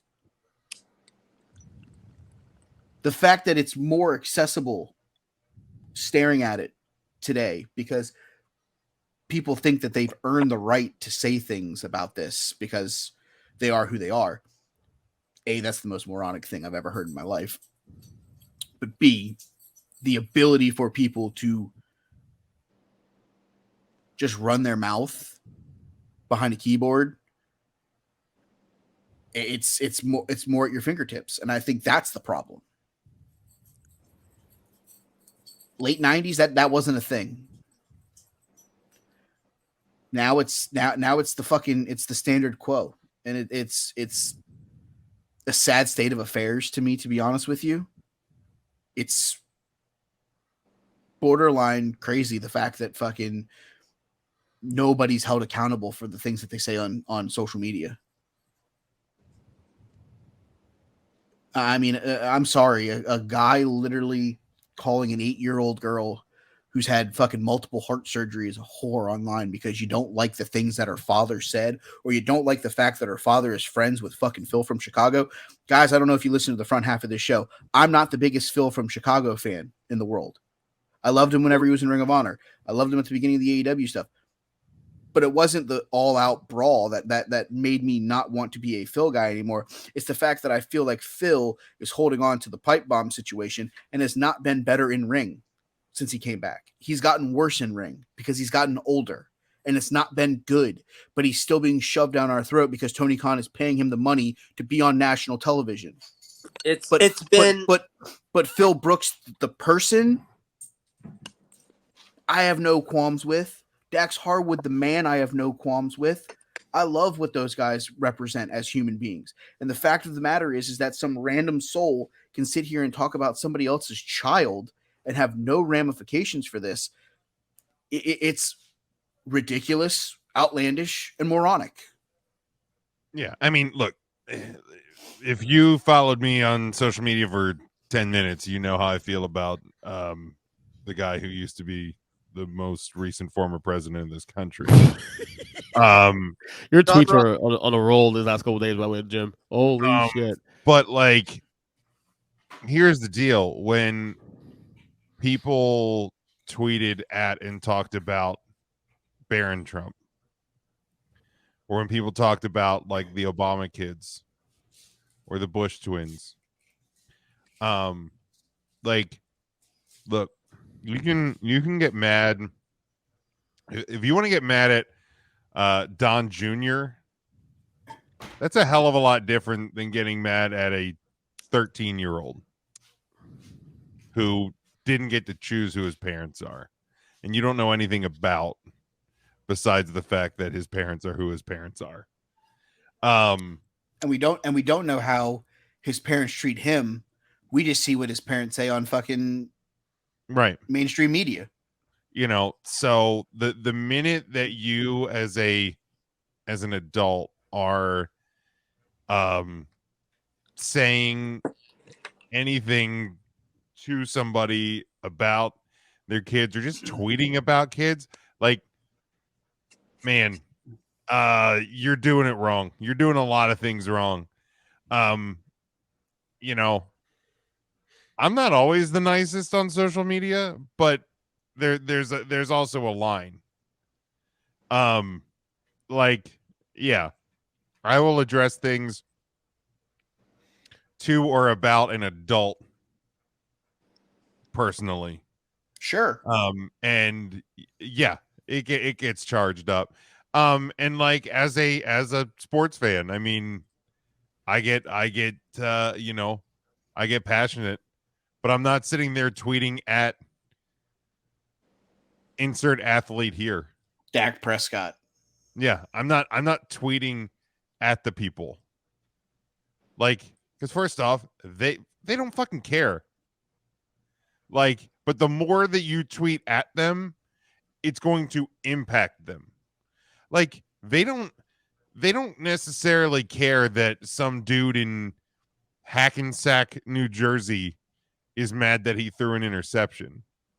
But if he reads 10,000 times that he's worthless, that's where it becomes a problem. Yeah. You know, like, so it's you gotta just, yeah, you have to really reevaluate yourself. But to Mike's point, and to the original question, like, is it worth it? I think it is. Like, I've had my own personal Twitter for over 11 years. I've had the 3 Count Twitter for 9+. On my personal Twitter, I would venture a guess that I'm probably at least have 1,200 people blocked. Holy shit. Because, dude, like, if you go right away to be, and because different things that I've tweeted over the past, especially the past couple of years, the pandemic accelerated a lot of that stuff. But different sports takes, different takes about the current state of the world. Like, I'll debate anybody, but if you cross a line, I'm 37 years old, man. I'm not going to sit here and play games. I don't need to see it. I don't need to read it. I don't ask questions. The minute I read it, gone. Bye. See ya. Like, you know, and I understand when you're on a certain level of celebrity that there's you would spend your entire fucking life blocking people. So, like, I understand for a guy like Dax or a guy like anybody, you're not going to be able to do that. But yeah, like, it, because, man, yeah, people are gross, man. They really are. Bye, Joseph.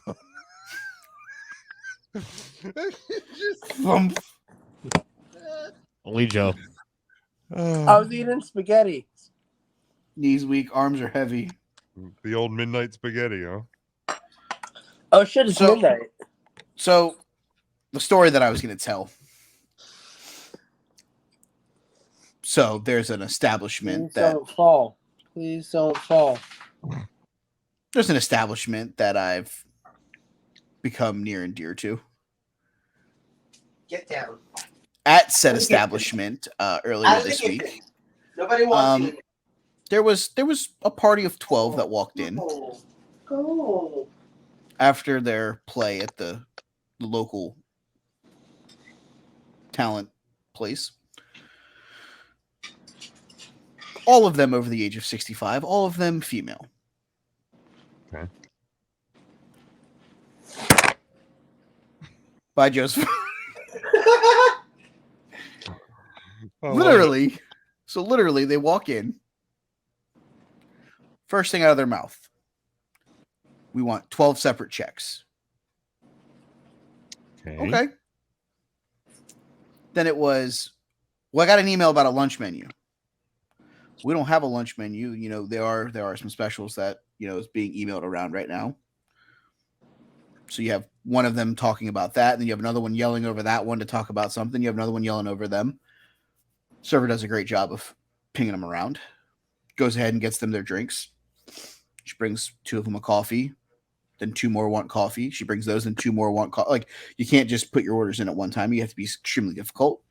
Server does a great job being patient. Checks come out. All of them want their AARP 10% off because, you know, 65 and over. One of them goes, "Ma'am, why was I charged an extra $3 for tea?"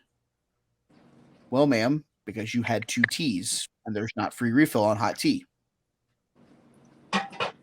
"Well, how was I supposed to know?" "I don't know. Read the fucking menu, you old hag."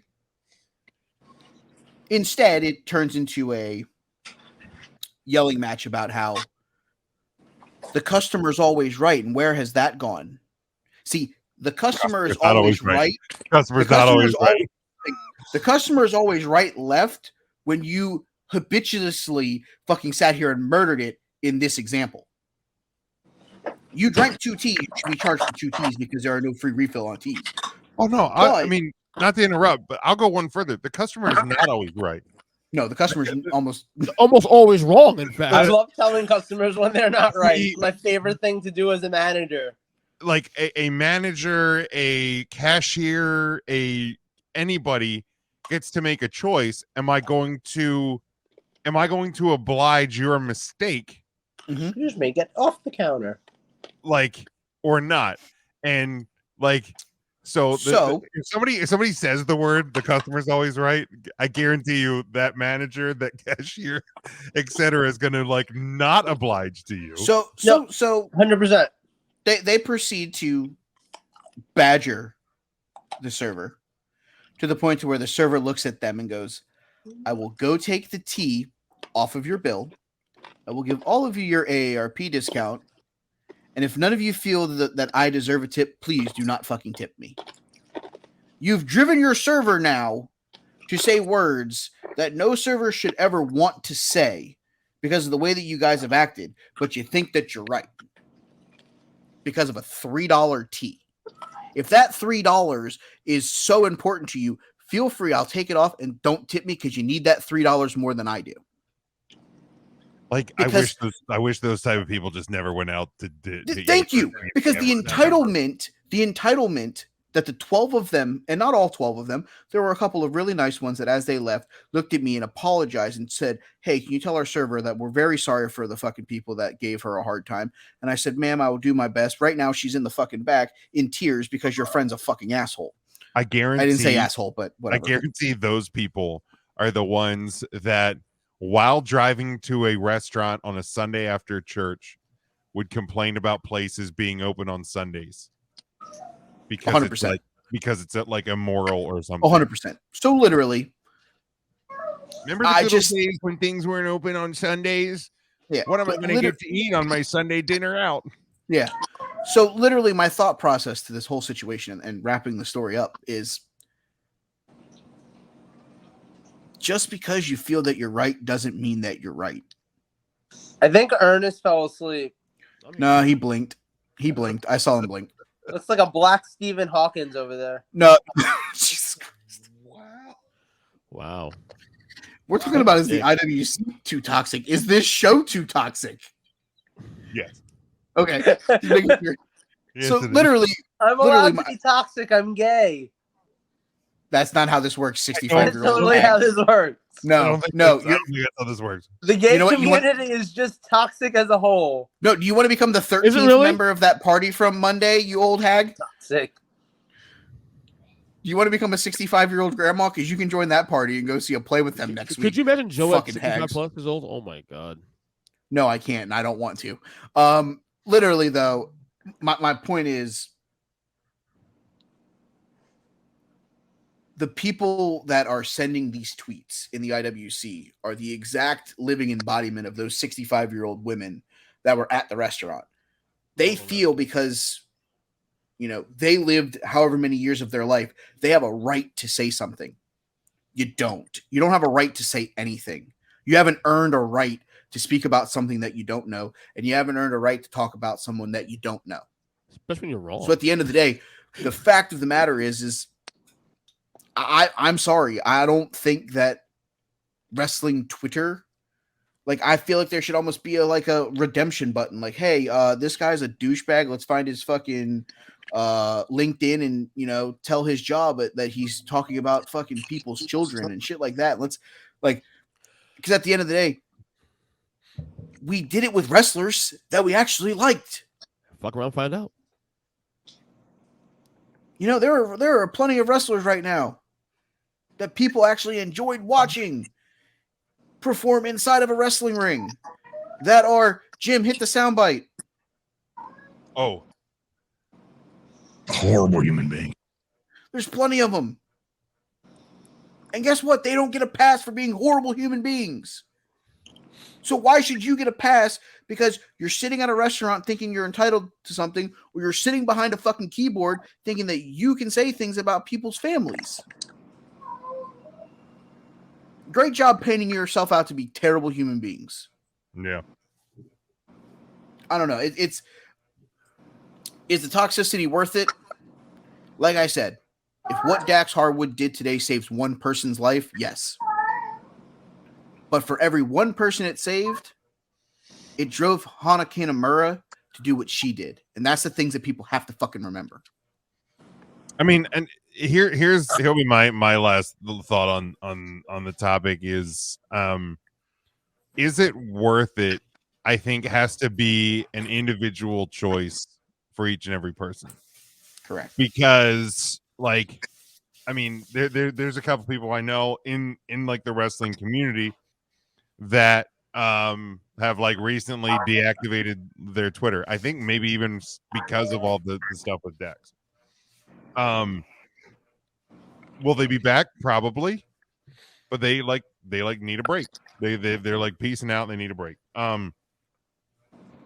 So like I think what it is everybody has to kind of evaluate their own situation on a daily, weekly, monthly, whatever basis.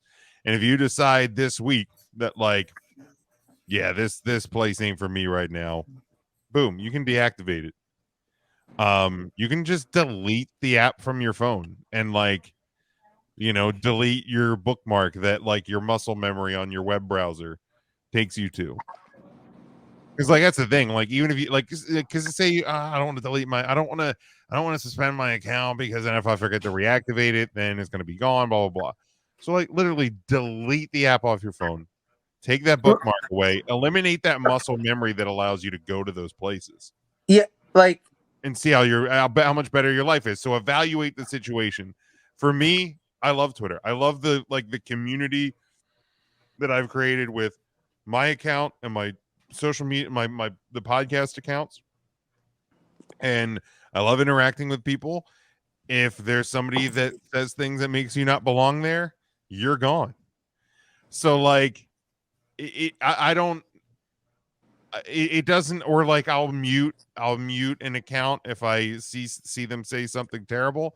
So then they're just gone as well, because then I don't have to see the things I don't want to see. I can just I can use social media for good. And I understand that when you hit a certain point that would become just an all-encompassing job in and of itself. But yeah, it's everybody has to evaluate it. For me, the toxicity is worth it because I will be proactive in my own way to remove as much of the toxicity as I can. Go ahead, Joe. So I know I said it before, and I was kind of joking, but I wasn't really joking. The gay community is extremely toxic. It really is. And in a way, I can almost compare this to Grindr in a lot, because like Grindr's not Twitter. It's not even Twitter for buttholes. Twitter is Twitter for buttholes. Trust me, I'm on porn Twitter. But Grindr, you can find buttholes on Twitter. Yeah. I can send you so many, but they're all Nope. guys. But I can send you so many buttholes. Nope. We trust you. Jim, don't open that door because he will. Gay men are like cats. They're just like, here's my butthole. Okay, you can find vaginas and boobies on Twitter as well. Like you can. Oh, I'm sure you can. You can find what you want to find on Twitter. If you want to find it, it's accessible. But But here's the thing I was going to say. The thing about Grindr is a lot of people in the gay community are just on it because it's just a thing that you do, Like usually the only people who aren't on it are the ones who are in monogamous relationships or, like or like sometimes you'll get people too who aren't on it because, like they're smart and they're like, I just don't want to be on it. I'm not on it anymore. I've been dating someone for about a month now, so like I don't want to be on it. We're not even necessarily like exclusive like that, but I have no desire to be on it because I'm just focusing on this person. I've felt so much less like toxic. Like I have felt so much less like negativity. And like, yes, I know I'm clearly just happy because I'm part of it is I'm very happy because I'm dating somebody new who I really like. But also, too, like, I'm not dealing on a daily basis with going on this app where, people don't take a hint if you don't respond to them. And then they get aggressive with you. And they're like, why are you ignoring me? Fuck you. Like, like, you get that. You get the very toxic people who are just like you message them to say hi. And they're like, are you trying to fuck in the next 25 minutes? And if the answer is no, they're like, well, why the fuck did you even bother messaging me? Like that is that culture. And the sad thing is you do it because part of it is like the same thing with Twitter on a lot of people's phones. It's like it's muscle memory. You go to it because you're just like, this is what I do when I'm bored. I scroll through Grindr. I look to see if there's any new profiles, which there never are. Or like it's part of the reason why I don't have as much money on my DraftKings, because if I did, I'd be fucking putting in 9,000 fucking fantasy. That's why I don't have sports betting. I don't honestly delve into that world because it would be a problem. I deleted my Grindr about 2 weeks ago. That first day when I deleted it, I didn't. And it sounds weird because it's not that I would have been looking for a hookup, but I didn't know what to do with myself because every time I picked up my phone out of boredom, it was a day that I was randomly off of work also. So every time that I picked up my phone out of boredom to do something, my go-to app is no longer on my phone. So now I'm just like, the fuck do I do? Read the news? What do I even do with this thing? Do I call somebody? I don't understand. I felt confused. And I'm finally, now it's been, like I said, about 2 weeks. So I'm finally at a point now where I've gotten into the habit of doing other things on my phone. So I'm not fuck, what the hell do I have a cell phone for right now? Give a week or two, you'll be fine. Huh? Like anything, give a week or two, you'll be fine. Like I said. Right. I got past it after a week or two, but I'm just saying it's just interesting to me because again, I feel like a lot of stuff online and in the internet and in general can be so toxic, and that's just another example of it. Just the dating aspect of it or hookup aspect of it, or certainly the gay culture aspect of it, Speaking of Twitter, have you seen Jim's Twitter last week or so? My God. You're on a fucking rampage, buddy. You should be in a fucking rampage. Have you looked around in the last week? I know, but I'm like, damn. What finally got you blocked? You have a weird obsession with my Twitter, man. He has a weird obsession with you. He's fluffy. What did I tell you? What finally got you blocked by Sean Ross Sapp? That's the funny part, dude. I don't even know. I used to respond. You're white. Stop. I used to respond. I didn't very block 6 years ago. That was the sarcastically case. a lot of the shit that guy said. To the point, I mean, I remember reading a fucking tweet conversation I had with that motherfucker on this show. Yes. And I honest to God, I couldn't tell you the last time that I responded to something of his, quote retweeted something of his, or even like, because if you don't know, Sean Ross Sapp will vanity search himself. Yes. So if you even like just tweet out, like not at Sean Ross Sapp, Just like his name. if you just print his name, if you print SRS, motherfucker, he vanity searches it. So he loves himself some him. Oh, absolutely. So like I used to like it got to the point where I would spell out like I would do like Zap from Frightful, or like I would tweet out like SESS -RARR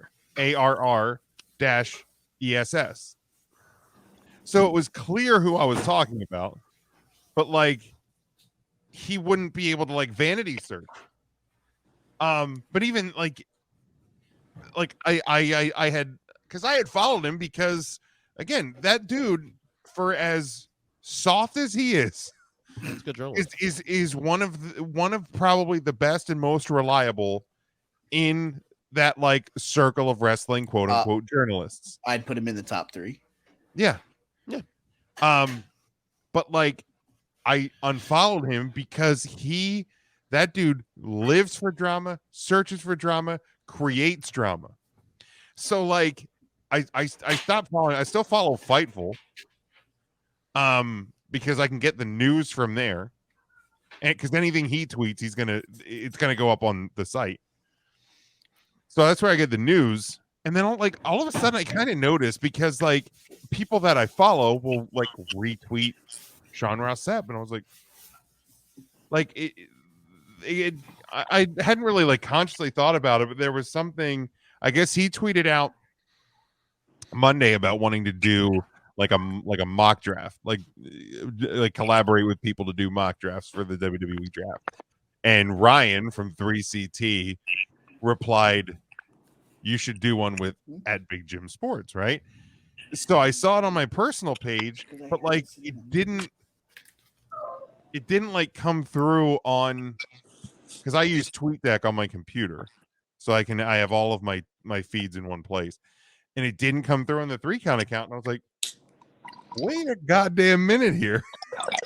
So then I looked at it, and sure enough, like he blocked the 3Count account, which is hilarious, because again, like I'm like, I don't even remember so I what must have happened is somewhere along the way he vanity searched himself and he found something from like himself, or like somebody must have like tagged us in something that like they replied to him, and he just blocked everybody in the thread. That would also not surprise me.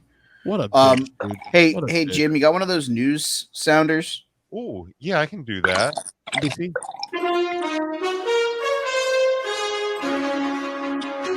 But I was gonna hit this when we were talking about Sapp. She was a full-time bitch. I wish you would have. I'd have chuckled. So Brian Alvarez. Speaking of full-time bitch.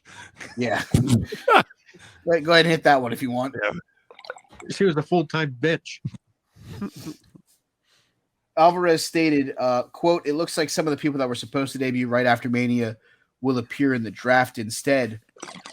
Speaking of the WWE draft, Brian Alvarez also announced scheduled April 28th.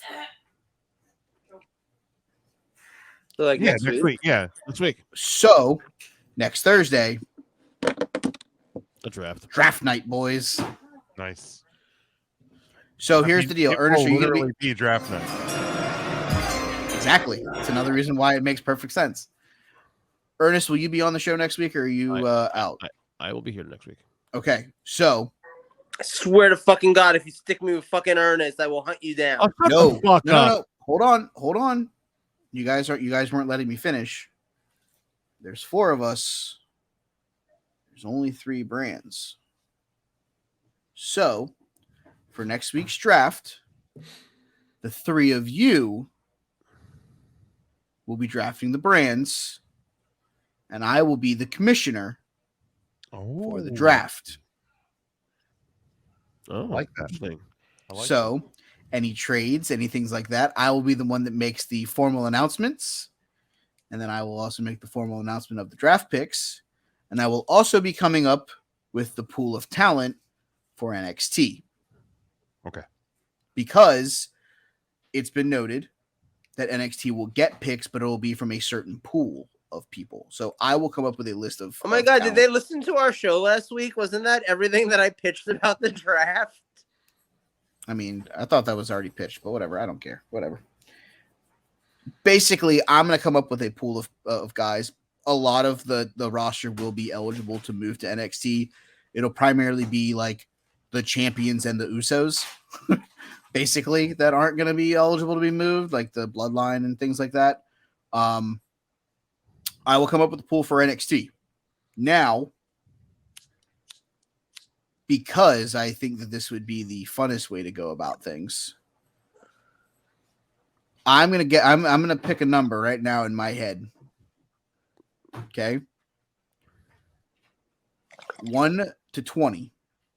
Whomever is closest to the number gets to pick which show they want to have on next week's draft. Okay. I have my number. It will be closest. If you go over and get my number because you are the closest, you will get the pick, and then it'll be whoever is there, and whoever is last will get the remaining brand. And it's numbers from 1 to what? 1 to 20.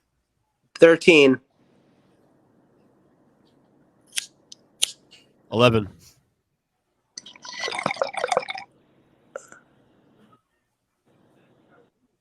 10. The correct answer was 17. That's Joe. Damn it. That's originally what I was going to say. So I actually Joseph, almost said 17 too. That's weird. I was at 17 is my 16. favorite number. I was trying to I remember. wonder if I knew that. I really almost said 17. Fuck. So Joseph, you get the rights to kick or receive the first brand. Oh, I'll definitely wait. I get to pick the first brand. You get to pick which brand you want to represent. Oh, I'll take that. Yeah. Okay, which brand will you be representing? Smackdown. All right, Joe is the blue brand. Like my Bic. And my dick. Oh, you're gonna say that? Right. Jesus. Who was next? I think it was Ernest. DJ I was close. yeah, I had 11. Okay, Okay, I'll take Raw. Jim gets NXT. So Jim will have a slight advantage though when it comes to this. Snake draft. I will send Jim the NXT talent pool prior to draft night so he can target. And I'm also going to give Jim 5 members of the NXT roster that are untouchable. Ooh, I like that. I like that. So the NXT roster will get 5 members of the roster that are untouchable to Raw and SmackDown, and then he will get his talent pool prior to the draft so he can look at what he wants to do based off of that. Now, I will talk to you guys off air about the draft order and about the way that we're going to do things, because it will not be a traditional snake draft, because NXT is going to be making their picks at intervals, because at the end of the day, they're only going to have a limited pool that they can draft from anyways. So we'll talk about how many rounds we want to go and things like that as we get off the air. Jim's getting into the mood now, going to the yellow to represent NXT. Commissioner Bernier, I'm looking forward to next week's draft, gentlemen. I wish you all the best of luck, and I can't wait to see what our brands look like coming out of the April 27th episode of the Take 3 Wrestling Podcast. I like it. Rest of the week. All right, let's go to Wrestlers of the Week. Because Joe didn't get his list in time, he does. He gets the last pick. We'll go in reverse order of the. Jim, get the first pick since you were the last one to pick in the. I would take a guy who won his first world championship ever, Steve Macklin. I'm gonna go next because I said so. I'm gonna take Deonna Purrazzo. Ernest. I'll take the new TNT champion. Give me a Wardlow. Joseph. Fuck if I know. Who won the main event on Impact? It was Sammy G, right? Who? Oh, on Impact? Who? No, not Impact. Dynamite. Oh, come on. It's the same fucking company. Christian No, literally it's not. comes out to the same Not music. really. It's the same fucking company. Yeah, he did win the main event, though. It's TNA 2005. Yeah, Sammy Guevara beat Jungle Boy to move on in the Who Gives a Fuck Invitational. Yeah, Samoa Joe and Christopher The Daniels are Jungle both Man. wrestling on TV this week. It's TNA 2005. Oh, it's a Jungle Man. Are you taking Sammy Guevara or not? Yes. Jesus. From TNA 2005. Oh my God, Jim. Jesus, Joe. Give me Nakamura. I had him on my top 5 for 3CT this week. He made a return, and I don't know, man. In a Triple H led WWE, I think there's one more shot at a nice Nakamura run here. I can see it. All right, so Shinsuke Toyota. Nakamura. All right, he won a AAA Mega Fatal 4-Way against Commander Rich Swann and Swerve Strickland at Tripla Monterey. Give me El Hijo del Vikingo. You know, I'm confused. I thought Triple Mania took place in like August. There's like 17 of them. It's literally like WrestleMania, but like 17 different locations. So like WrestleMania and WrestleMania Backlash? No, it's like WrestleMania 2, where it's like this week will be in LA, next week will be in Chicago, the following week will be in New York. That's so weird. Shinsuke Nakamura, and I took El Hijo del Vikingo. Toolbox. You know what? Give me Soul Sequoia. Oh, great. Toyota Sequoia. What did he do? Yeah, beat Riddle on Friday. Only loss is still to the Urban American Dream. Bong Rips McGee. I'm gonna go with that guy who did the thing on the show and it was impressive. Who won the Seth Rollins and Miz match? Rollins. Can I just nominate both of them for having the best fucking match of the week? I'll leave that up to the panel. It's either that or I'm nominating who won the match. So one way or the other. I feel like that match needs to be represented. I would say just do one. All right, so then Rollins. That was a 5-star fucking match on a Raw. I keep forgetting that we waste 2 picks every week that Ernest is on the show because Aussie Open should have probably been on this list, but instead we get Toyota Sequoia. Yeah. I mean, Ernest said, "What's an Aussie Open?" I mean, Joe could have also taken Aussie Open. Oh, I agree. Bong Rips McGee over here. As opposed to, like, I mean, granted, I probably could have taken them as well instead of Nakamura, but Nakamura greater than Seth Rollins for the 937th time. That match was fucking awesome. All right, wrap this bitch up. Ernest, go ahead, plug your shit. Podcast, Adrian on Twitter. Wake up, bitch. Podcast. Yeah, I know. Hello Podcast is dropping N1. Is that dropping tomorrow, Jim? yeah, I hope to get it up probably tomorrow afternoon. Cool. All that good stuff. You can find me on Twitter at Ernest is a punk ass bitch 77. Fuck you. Send all your hate tweets to at EJ Christian 7.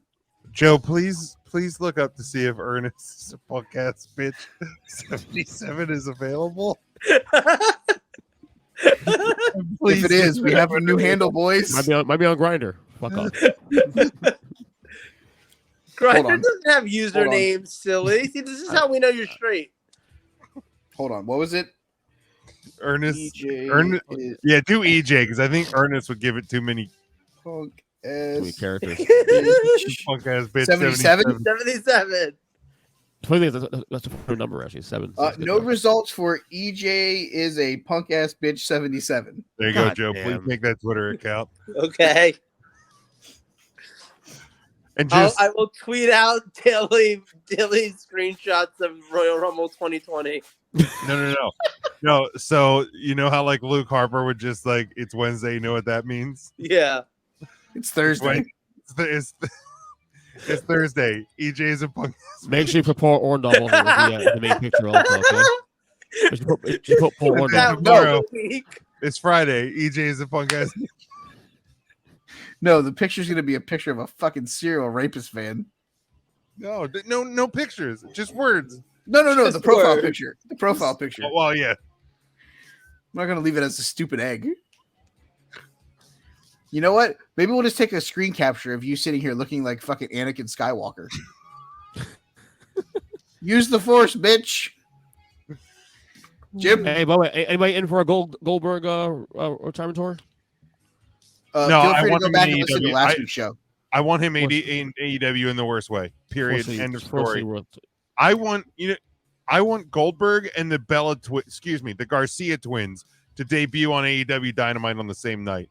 No, Because I want them want to to watch debut the on mental Collision. gymnastics of the AEW fan base who made fun of WWE for just like having people like that on their show. I Let want to them see Do you guys Let them debut on remember? Collision. Do you remember in Star Wars when Obi-Wan fed Anakin all that Taco Bell and then he had explosive lava diarrhea and burned his body and became Darth Vader?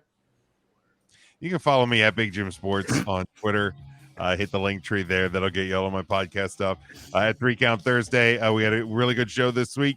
And I think we're going to have an even better one coming out on Tuesday because we do a live show on Thursday. Recorded show comes out on Tuesday. Huddle Up Podcast.